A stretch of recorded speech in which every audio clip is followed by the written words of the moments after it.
Lily had always hated flying. Every bump of turbulence sent her heart racing. Every sudden tilt made her grip the armrests until her knuckles turned white. Tonight was no different. The small cabin of the plane hummed quietly as most of the passengers slept, but Lily couldn't relax. Something felt wrong.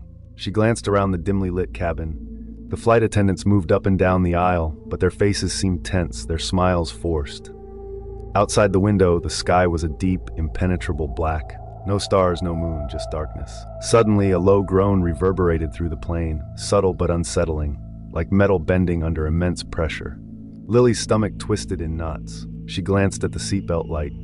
Still off, everything seemed fine, but the unease in her chest only grew. Then a flicker of lights. The overheads dimmed for a brief second, casting strange shadows along the cabin walls. Passengers stirred in their sleep. Lily tried to tell herself it was nothing, just a mechanical hiccup. But then the groan came again, louder this time, and the plane shuddered. She heard murmurs from the other passengers. Some shifted uncomfortably in their seats, sensing the same shift in the atmosphere that she did. She turned to the window again, and her blood ran cold. Through the inky blackness, something moved, just beyond the wing. At first, she thought it was a trick of the light, but then it darted closer, moving too fast for her to comprehend. It was gone in an instant, swallowed by the night. Her breath quickened, and she turned to the passenger beside her, a man who had been snoring quietly moments ago. His eyes were wide open now, and he stared straight ahead, pale and rigid. His voice was a whisper. Did you see it?"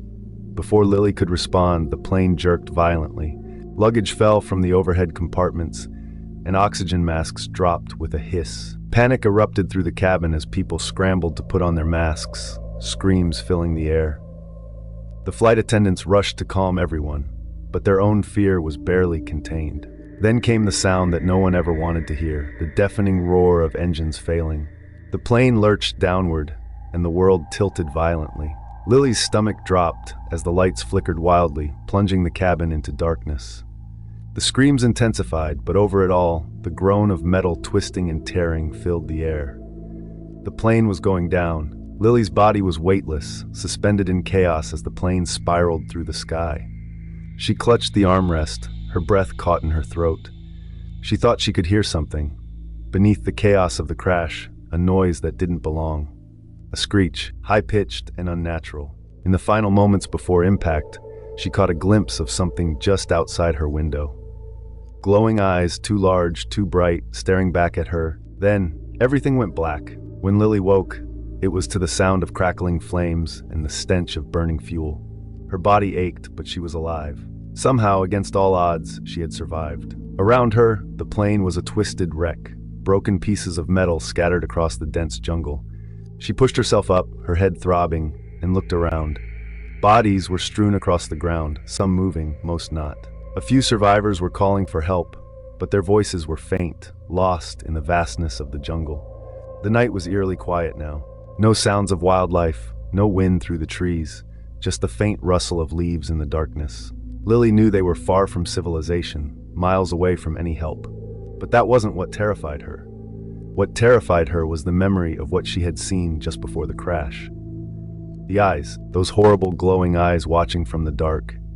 "Help!" a voice called weakly from behind her. Lily turned to see a man, his leg trapped beneath a chunk of debris. She rushed over, and with all her strength, managed to free him. His name was James. Together, they helped another survivor, a woman named Sarah, out of the wreckage. As they huddled together near the burning remains of the plane, a strange, unsettling feeling washed over them. The crash wasn't what scared Lily now. It was the silence, the darkness beyond the flickering firelight. Something was out there, watching. Hours passed, though it was impossible to tell how many. The fire from the wreckage had burned low, casting long, flickering shadows across the jungle floor. Lily's heart raced with every sound, every creak of the twisted metal, every snap of a twig. And then out of the darkness came a noise, barely audible at first, but unmistakable. A rustling, soft, deliberate, like something moving through the trees. James stood up, squinting into the shadows. "Did you hear that?" Lily nodded, her pulse quickening. Something's out there. They weren't alone. The rustling grew louder, and from the darkness, a shape began to emerge. At first it seemed like an animal, a deer maybe, or a large cat. But as it came closer, the shape became clearer, and Lily's breath caught in her throat. It was no animal. The creature stood on two legs, but its body was all wrong. Long, emaciated limbs stretched out unnaturally, its skin a sickly gray, slick and shiny like wet stone. Its face was twisted, elongated, with large, hollow eyes that gleamed faintly in the dark. Its mouth, far too wide, stretched into a grotesque grin, revealing rows of jagged teeth. It stood at the edge of the clearing, watching them, its head tilting unnervingly to one side as though curious. Then it moved. With unnatural speed, the creature darted toward them, its limbs jerking as it ran, bones cracking with each step. Lily screamed, stumbling back as the thing lunged at James. It let out a horrifying, guttural screech as it grabbed him, dragging him toward the tree line. "James!" Sarah screamed, rushing forward, but it was too late. The creature disappeared into the jungle, James's screams echoing long after he was gone. Panic set in. Lily and Sarah ran through the jungle, stumbling over roots and vines, desperate to escape. But the creatures were relentless. More of them, dozens, stalked the survivors, their glowing eyes darting between the trees, their screeches piercing the air. Lily's legs burned as she ran, her breath ragged, her heart hammering in her chest. She could hear Sarah just behind her, panting, sobbing. The jungle seemed endless, the darkness consuming them at every turn. A snap of a branch behind her made Lily whip around. One of the creatures was there, inches from her, its eyes gleaming, its mouth wide with hunger. She screamed, but the sound was lost in the chaos as the creature lunged. Days later, a rescue team found the crash site.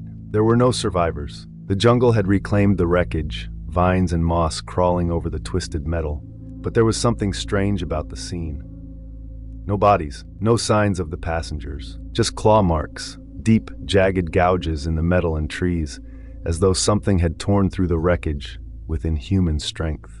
And in the distance, just beyond the tree line, pale eyes watched, waiting for their next prey.